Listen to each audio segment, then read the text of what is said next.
So I had a bit of a revelation with regards to the strategy of the World Health Organization. And right now, I believe that their strategy is simply to buy time. It occurred to me in watching the address that they made today, the address press conference, I guess you'd call it, the address, the mighty WHO.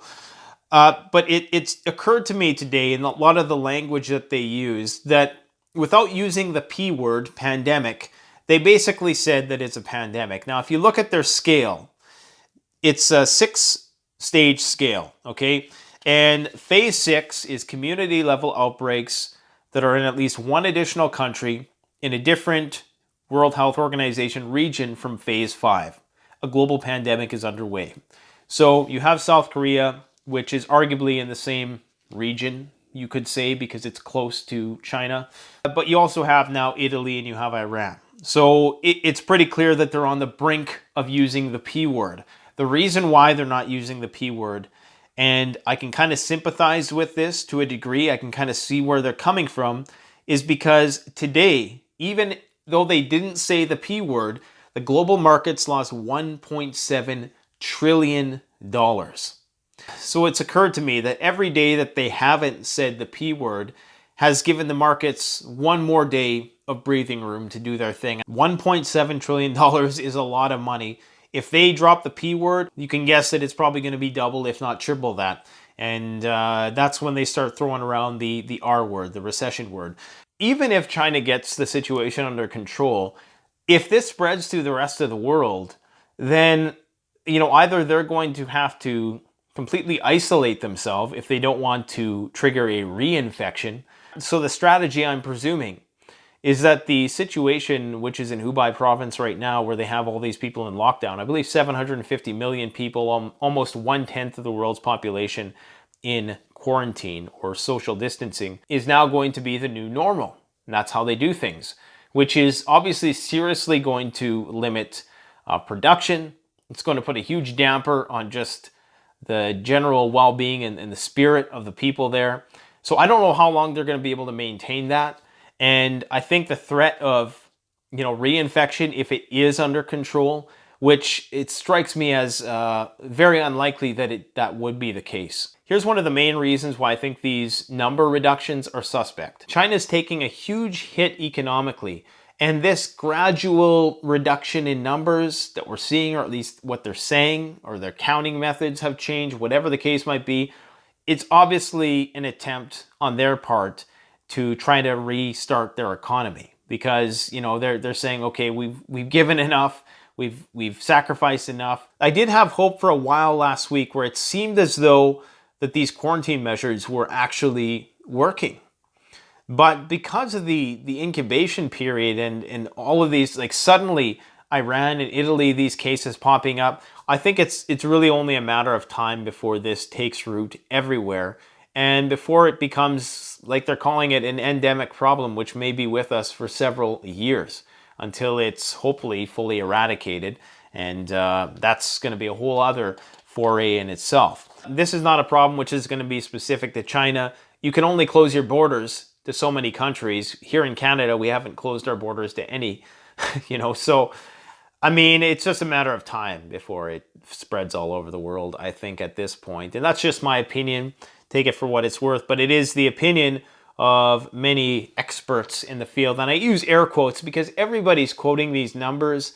The numbers nowadays, like there's a lot of YouTube channels, they just come on and they tell you all the numbers and these are the numbers, but what do those numbers even mean anymore? The only real credible numbers are the ones that are maybe coming out of Italy, Singapore, South Korea, Japan, the cruise ship, and any other place where there's transparency with regards to how they're doing it. And remember, there's still the issue of the limits of diagnostics. So how many people are physically capable of being diagnosed per day? You're going to reach a point where you can only diagnose so many people a day. People just think, oh, the numbers are going to start going up exponentially. But how are you going to test? If it's doubling every week, how are you going to test the 20 million new cases and get confirmation? You're not. There's going to come a point where you just can't, everybody's going to have it, that the numbers are just going to be estimates, which is arguably what they are at this point. So I just think the numbers game is rather silly at this point, but people want to play that game. I understand the importance of being evidence-based, but there is a thing called inductive reasoning as well, and sometimes you have to make inferences on the basis of the information that you have, because if you don't, then you run the risk of causing greater problems. Now, the WHO is tasked with world health, so people might say, well, why don't they just, call it a pandemic right from the get-go? Who cares about the economy? Well, the economy is very important for world health. If you have a poor economy, you have poor health. And a lot of the people who perhaps decried the World Health Organization for not taking this issue more seriously sooner probably have now looked at their investments and realized, oh, this is why. And there's definitely some questionable relationships, and their lack of scrutiny of certain countries and certain strategies is certainly, something that we should be critical of. But I can understand why they're not dropping the P word yet, because every day they can push that back, it's an opportunity for everybody to have one last hurrah. The damage is already done, though. The supply chains have been interrupted in a major way, and it's only going to get worse from here on in. So what is probably going to have to happen, humanity is just going to have to take an L here, because we're going to be faced with a situation which is going to cause incredible economic hardship for a lot of people. I mean, it could potentially turn into a depression level situation if the global trade that we've relied on for the last several decades is suddenly suspended.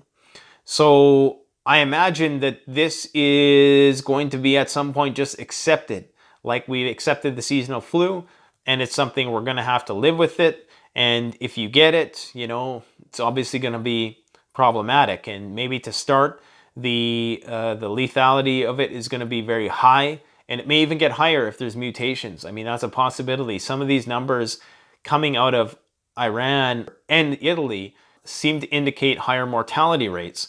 And what you'll notice with the Chinese numbers is that they're moving closer to 3% fatality rates, which was once looking to be around 2%. It's moving a lot closer to 3, possibly even 3.5%. So there's a lot we don't know about, the virus, and there's so much scientific analysis. There's a wealth of information on YouTube. Just do your research. Just stay away from the tinfoil hat stuff for the time being, because you're likely just going to be led astray with regards to that. One of the biggest economic impacts are not even going to be from the pandemic itself. It's not even going to be from the fact that workers aren't producing things, and we don't have the parts to build certain things here that are manufactured, because a lot of the stuff that is made in the USA or made in Canada, it still uses parts from overseas. That might even just be packaging, but it still relies on it to get it to the consumer. So all of that stuff has to be restructured if this is going to be the way that we do things from here on in, with the lockdowns and the isolation. But one of the biggest things will be the lack of confidence in the markets, and thus people are not going to spend as much money. They're not going to travel as much. They're not going to be, buying a lot of different things. And as we see the further decoupling of the Chinese and US economy, this is only going to intensify. So I have a feeling that 2020 is going to be a long, grueling year, and it's going to start within the next week or two.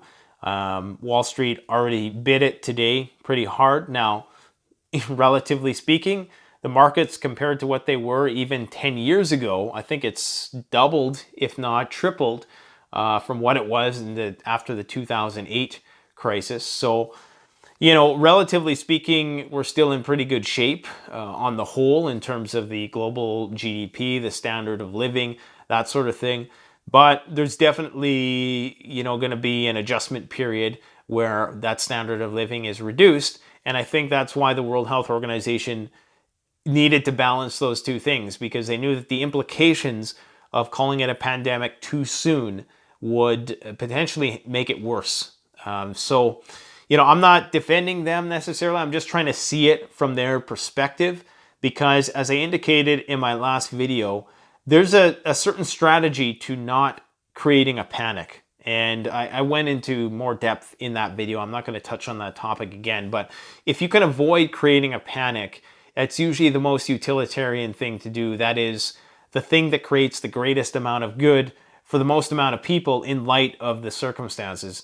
You don't want to create a panic in any situation, because a panic never achieves anything good. So the WHO's press conference today, they basically said now is the time to prepare. We're in a phase of preparedness for a potential pandemic. Okay, so basically they're doing it without saying the P word, because they don't want to startle people. This is what I was talking about in the last video. They're doing it piecemeal, right up to the end. And even when they say it's a pandemic, watch, they're going to use some colorful language which makes it not seem as bad. Okay, so they say what we don't understand yet in COVID-19 are the absolute transmission dynamics. Let's look what happened in China. We've seen a significant drop in cases, which is questionable, as we all know. And at what cost? I mean, there's a video, I'll post a link in the description, with some riot police tactics, which are just, crazy. The crazy stuff that they're training over there to do. The distance poles, where it's got a pole, a thing with a pole and a net on the end of it, and you net somebody's head so that they can't, come into contact with you, a distancing pole or something like that. That's what they're using. And the procedures that they have are just unreal. So I think it was far worse there than they ever told us, and I still think it's pretty bad. Anyways, we've seen a significant drop in cases, huge pressure placed on the virus, and a sequential decrease in the number of cases. That goes against the logic of pandemic. Well, like I said earlier in this video, how long can they maintain that without totally self-destructing their economy? We've seen, in contrast to the accelerating cases in places like Korea, so we're still in a balance. So they say basically now it's time to prepare. We're in a phase of preparedness. When we mean prepare, we mean to detect cases, prepare to treat cases, prepare to follow contacts, prepare to place adequate containment measures. It's not 100 different measures. There are probably 5 or 6 key interventions. So I would say, even with the ambiguous language of their textbook definition of a phase 6 spread of a pathogen, community level outbreaks are in at least one additional country in a different WHO region from phase 5, a global pandemic is underway. I would say that that's where we're at, but I can understand there's enough ambiguity in there for them to say, well, yeah, but they're taking these quarantine measures and whatnot. So, time will have to tell, but if you get more Italy's and Iranian situations and clusters popping up, I mean, at some point we're just in denial of the obvious. But I can also see why they're doing it. They're trying to buy us time, okay?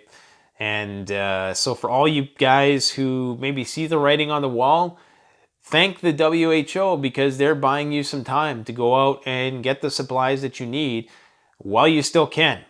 And myself and some of the other people I work with, like some of the distributors of N95 masks, of full face respirators, these people haven't slept in the last 2 months, and my phone has been literally ringing off the hook. If this would have came a few months from now, I may have some staff to help me out, but unfortunately we are very short-staffed, and I'm doing what I can to get people's orders out as in a timely fashion as possible, which is why I'm not making as many videos anymore.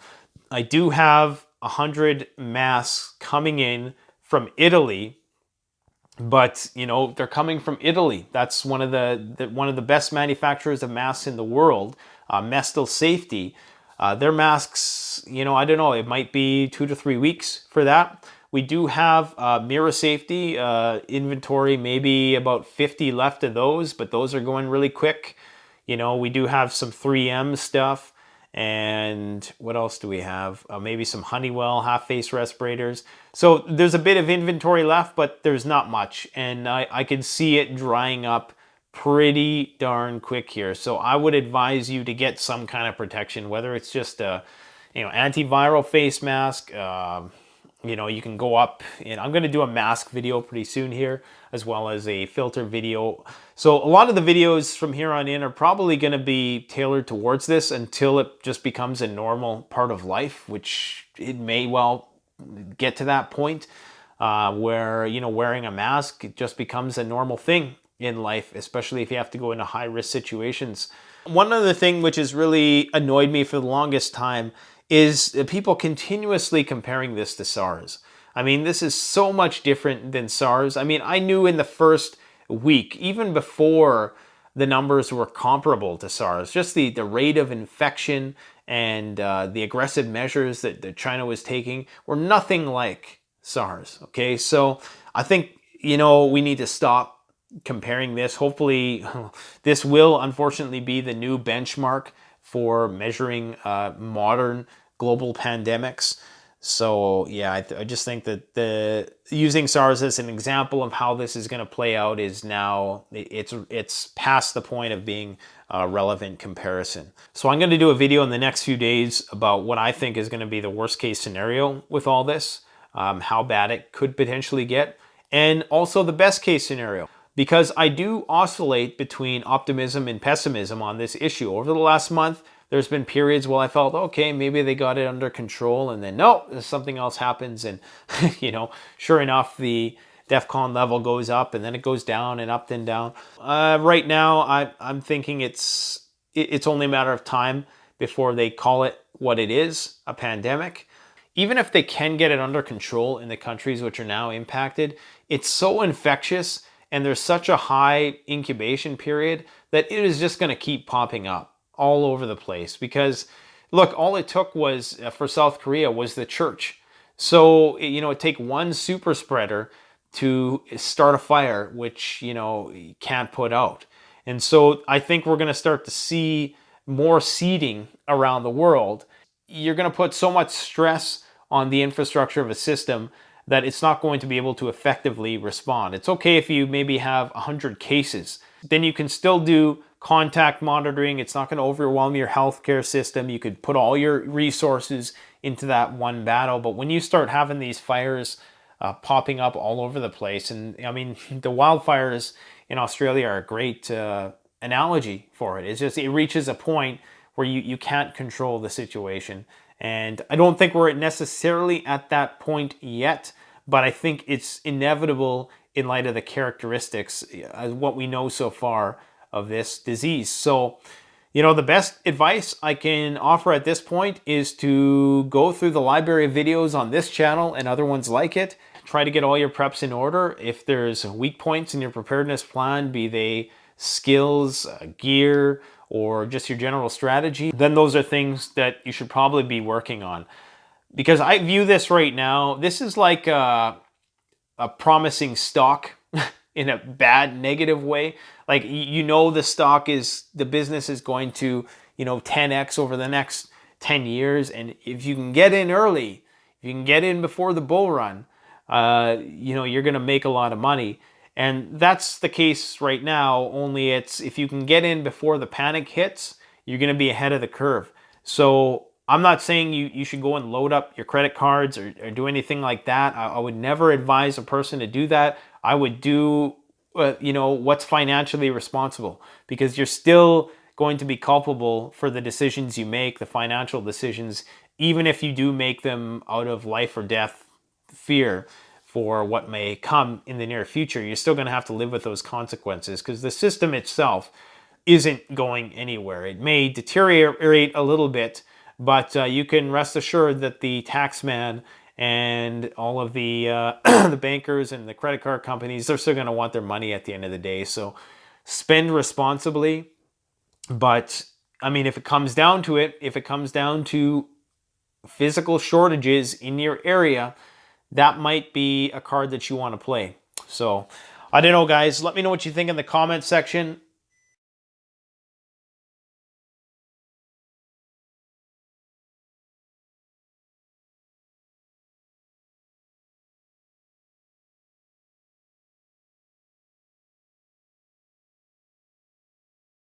The best way to support this channel is to support yourself by gearing up at CanadianPreparedness.com.